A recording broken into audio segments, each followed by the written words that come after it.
മനുഷ്യരുടെ ജീവിതത്തിൽ ഓരോ സംഭവത്തിനും പിന്നിൽ ഒരു കാരണം ഉണ്ടെന്ന് വിശ്വസിക്കുന്നവർ ഏറെപ്പേർ ഉണ്ട്.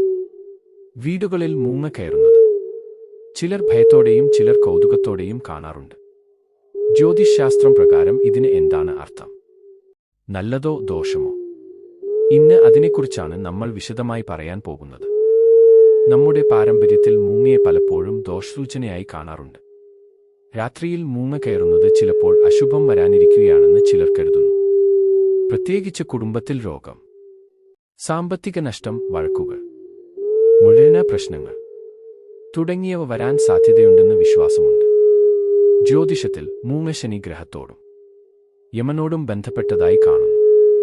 അതുകൊണ്ടാണ് മൂങ്ങയുടെ വരവ് ചിലപ്പോൾ കർമ്മഫലത്തിന്റെ അടയാളം എന്നും പറയുന്നത്. ചിലപ്പോൾ ഇതൊരു മുന്നറിയിപ്പ് കൂടിയാകാം. ശനി മഹാദശയോ ശനി ദശാസന്ധിയോ ഉള്ളവർക്കു ഇത്തരം അനുഭവങ്ങൾ കൂടുതലായും ഉണ്ടാകുന്നതായി കാണുന്നു. ചില സൂചനകൾ: മൂങ്ങ വീട്ടുമുകളിൽ ഇരുന്നാൽ, കുടുംബത്തിലെ ഒരാൾക്ക് രോഗസൂചന, അടുക്കളയ്ക്കു സമീപം കണ്ടാൽ, സാമ്പത്തിക നഷ്ടം, തൊട്ടുമുമ്പിൽ ഇരുന്നാൽ, കുടുംബത്തിൽ വഴക്കോ പ്രശ്നങ്ങളോ എന്നിങ്ങനെ വ്യത്യസ്തമായ വ്യാഖ്യാനങ്ങൾ കാണാം.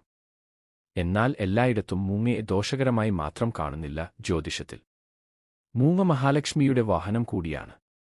അതിനാൽ ചിലപ്പോൾ ഐശ്വര്യത്തിന്റെയും സമ്പത്തിന്റെയും അടയാളവുമാണ്.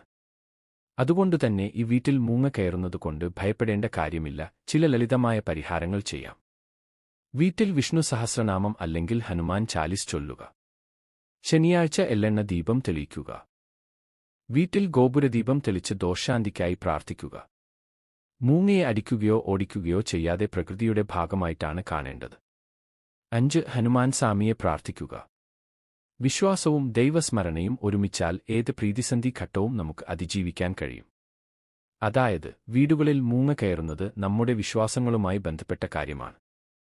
ഭയപ്പെടാതെ ജ്യോതിഷപരമായ പരിഹാരങ്ങൾ സ്വീകരിച്ച് ദൈവവിശ്വാസത്തോടെ മുന്നോട്ടു പോകുമ്പോൾ പ്രശ്നങ്ങൾക്കും പരിഹാരമുണ്ടാകും. ഇതുപോലുള്ള അറിവുകൾക്കായി ഈ ചാനൽ സബ്സ്ക്രൈബ് ചെയ്യാൻ മറക്കല്ലേ. കൂടെ ലൈക്ക് ആൻഡ് കമന്റ് ചെയ്യണേ.